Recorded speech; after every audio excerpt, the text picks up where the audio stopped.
क्योंकि कुलदेवी को तो जरूरत नहीं है। कुलदेवी तो उस समय भी जरूरत नहीं थी जब आपके पूर्वज उनको लेके आए थे, उस समय भी उनको जरूरत नहीं थी। वो तो अपने भवन में बैठी थी, वो तो लौंग बतासे के धुएं ले रही थी, वो तो लौंग बतासे का भोग ले रही थी। उसे जरूरत नहीं थी। आपके जैसी चवन्नी अठन्नी जाने कितने उनके दर्शन करने आ रही थी, उन्हें तो जरूरत नहीं थी। वचन कौन करके आया? आपके पूर्वज।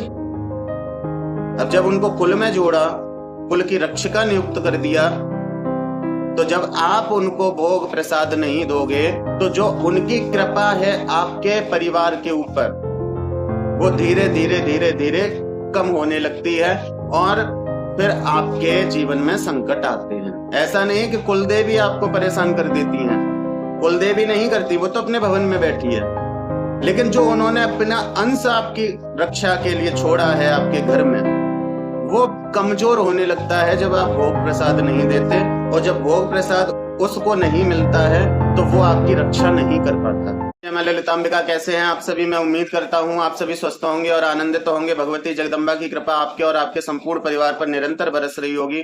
तो आज जो हम जानकारी लेके आए हैं वो लेके आए हैं कुलदेवी के विषय में, कि कुलदेवी कौन होती हैं, कुलदेवी किस प्रकार से हमारी रक्षा करती हैं और कुलदेवी की पूजा हमें क्यों करनी चाहिए। तो आज हम इसी विषय पर जानकारी लेके आए हैं। तो आप ध्यान से पूरा वीडियो देखें, वीडियो स्किप करके ना देखें, आपको समझ में नहीं आएगा। और दूसरी बात, एक सब्सक्राइब और लाइक अवश्य कर दिया करें, कमेंट करके जय माता दी लिखा करें और बताया करें कि आपको हमारे द्वारा दी हुई जानकारी कैसी लगती है। तो आइए शुरू करते हैं। कुलदेवी देखिए कौन होती हैं। कुलदेवी वो देवी हैं जो आपके घर की सर्वप्रथम और सर्वशक्तिशाली शक्ति है। कुलदेवी की शक्ति आपके घर की मुख्य शक्ति है, जो आपके घर की चौखट पे विराजमान होती हैं, जो आपके मुख्य द्वार पर पहरा देती हैं, आपके घर की रक्षा करती हैं, आपके कुल की रक्षा करती हैं, आपको सब प्रकार के कष्टों से दूर रखने का प्रयत्न करती हैं। और इनकी शक्ति का सामना किसी में करने की सामर्थ्य नहीं है, ये ध्यान रखिए। क्यों? क्योंकि आपसे पहले उनको पूजा गया, उनसे पहले भी उनकी पीढ़ियों ने उनको पूजा, आज आप पूज रहे हो, फिर आपके बच्चे पूजेंगे। तो कितनी पीढ़ियों से जो शक्ति आपके घर में निरंतर पूजी जा रही हो, उससे बड़ी शक्ति कौन हो सकती है? यदि आप किसी की पूजा करते हो, आपके कोई इष्ट हैं, भगवान शिव, माँ दुर्गा, बालाजी, भैरव जी, जो भी आपके इष्ट हैं, उनको आप कब से पूजने लगे हो? 1 साल, 2 साल, 10 साल, 5 साल, 15 साल, 20 साल, 50 साल? उनकी भी जो शक्ति आपके घर में बनी है वो कुलदेवी के बराबर नहीं है। तो सर्वप्रथम आपकी कुलदेवी आपके घर की मुखिया है।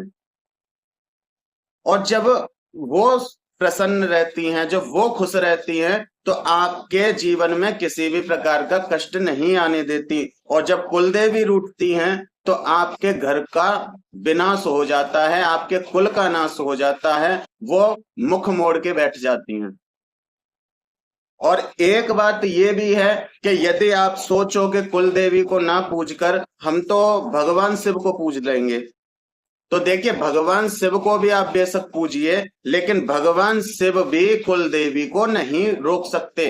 लेकिन कुल देवी भगवान शिव की शक्ति को रोक देंगी, क्योंकि उनको अधिकार है। आपके घर में वो मुखिया हैं, आपके घर की प्रथम पूज्य देवी हैं वो।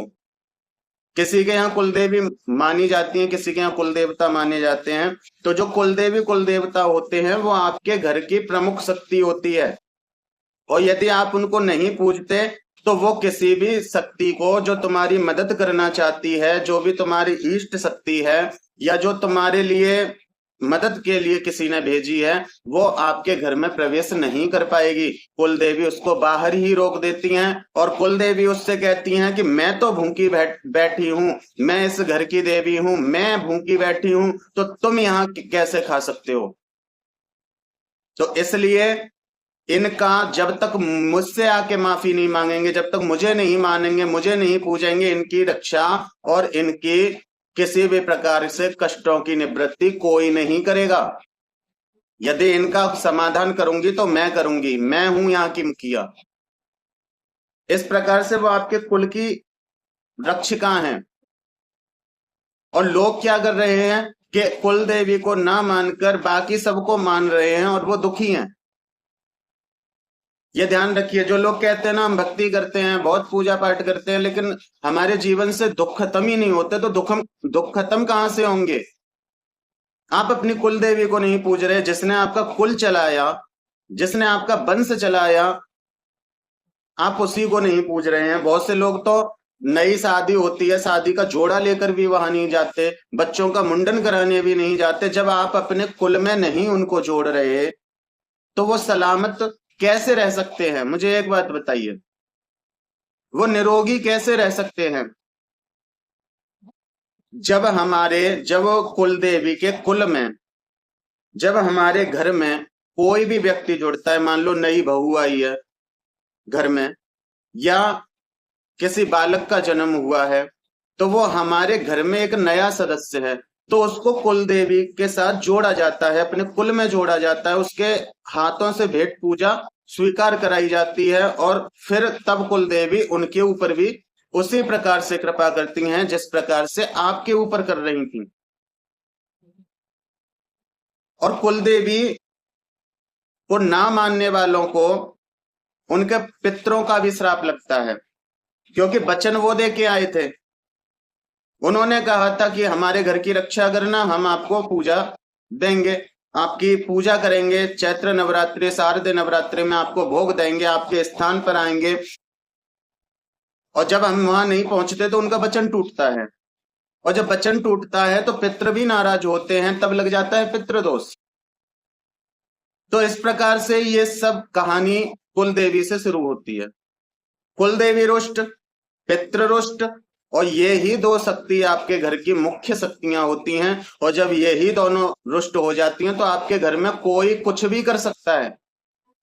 कुल देवी उस चीज को नहीं रोकेंगी, ना पितृ रोकेंगे, क्योंकि आपने उनका मान सम्मान नहीं किया। तो आपको यदि कोई कष्ट होगा तो वो नहीं रोकते, क्योंकि उन्हें पता है जब इसको कष्ट होगा तब तो हमारे पास आएगा। वो नहीं रोकेंगे उस चीज को। आप परेशान होते हो, भटकते हो जगह जगह, कभी इस चौकी पे, कभी उस मंदिर में, कभी उस तांत्रिक पे, कभी कहीं, भटकते रहिए पूरी जिंदगी, कोई ठीक नहीं कर पाएगा आपको, क्योंकि कुल देवी से बड़ी शक्ति आपके घर की कोई नहीं है। आपके इष्ट भी आपको नहीं बचा सकते, वो नहीं बचाएंगे आपको, क्योंकि आपने अपमान किया है, और जो कुल देवी का अपमान किया है वो आपके ही इष्ट का अंश है। जिन लोगों को अपनी कुल देवी का नहीं पता वो माँ दुर्गा को पूजते हैं, क्योंकि माँ दुर्गा को सभी देवियों का पूरक माना जाता है।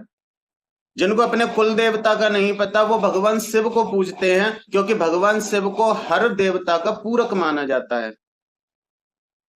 तो वो पूजा कहाँ जाती है?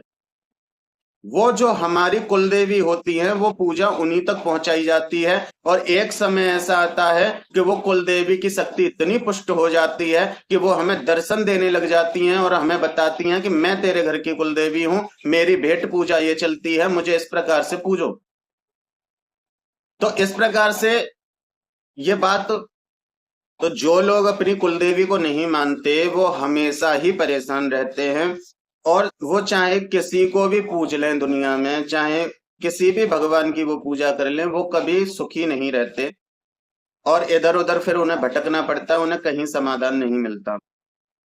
तो देखिए, कुल देवी ज्यादा कुछ नहीं मांगती, कुल देवी केवल इतना मांगती हैं कि आप जब रोज पूजा करते हैं तो उनके लिए एक दीपक जला दीजिए। आप दीपक नहीं जला सकते तो कोई बात नहीं, दीपक जलाते समय जब अपने इष्ट का दीपक जला रहे हैं तो उनका नाम ले लीजिए, उनका एक जयकारा लगा दीजिए। साल में 2 बार चैत्र नवरात्रि और शारदीय नवरात्रि को उनके स्थान पर अगर आप जा सकते हैं तो उनके स्थान पर जा करके उन्हें भेंट पूजा दीजिए। अगर नहीं दे सकते तो उनके नाम से अपने घर पे नारियल तो फोड़िए, उनको नारियल अर्पित कीजिए, उनको श्रृंगार वस्त्र अर्पित कीजिए। और जब भी आपको समय मिलता है, जब भी आपका जाने का वहां मार्ग प्रशस्त होता है, मार्ग बनता है, तो आप अपनी कुल देवी के थान पर जाइए और उस सामान को वहां चढ़ा दीजिए। इस प्रकार से बस इतने में खुश हो जाती हैं कुलदेवी। कुलदेवी ये नहीं कहती कि रोज मेरी पूजा करो, रोज मेरे जप करो, रोज मेरा तप करो, रोज मेरे लिए हवन करो, कि रोज मेरे लिए अनुष्ठान करो। कुलदेवी नहीं कहती हैं ऐसा। कुलदेवी केवल इतना कहती हैं, मुझे बस मानो कि मैं तुम्हारी हूं, मैं तुम्हारे घर की मुखिया हूं, मुझे अपना मानो। जब तक तुम मुझे अपना नहीं मानोगे, मैं तुम्हें कैसे अपना मान सकती हूँ। तो आज की जानकारी यही थी कुलदेवी के विषय में। आप सभी लोग कुलदेवी को मानिए, पूजिए। देखिए चैत्र नवरात्रे निकल चुके हैं। अब ये 6 जुलाई से गुप्त नवरात्रे प्रारंभ हो रहे हैं। तो जो भी भक्त, जो भी साधक गुप्त नवरात्रों में साधनाएं करते हैं या जो भी व्रत रखते हैं उनके लिए, तो देखिए अपनी कुलदेवी की जोत अवश्य करें, अपनी कुलदेवी को स्थान अवश्य दें और उनको प्रसन्न करें। यदि आपको लगता है कि हाँ हम भी आज तक ये गलती कर रहे थे, तो आप उस अपनी गलती को सुधार के कुलदेवी को मानिए और पूजिए। फिर आप अपने जीवन में बदलाव देखना कि कुलदेवी को जब से आपने मानना शुरू किया है, पूजना शुरू किया है, तब से आपके घर का वातावरण क्या है, आपका परिवार किस प्रकार से, आपके कार्य कैसे बन रहे हैं और घर में सब कुछ ठीक हो गया है, ये आप स्वयं जान सकते हैं, स्वयं महसूस कर सकते हैं। तो आज की जानकारी यही थी।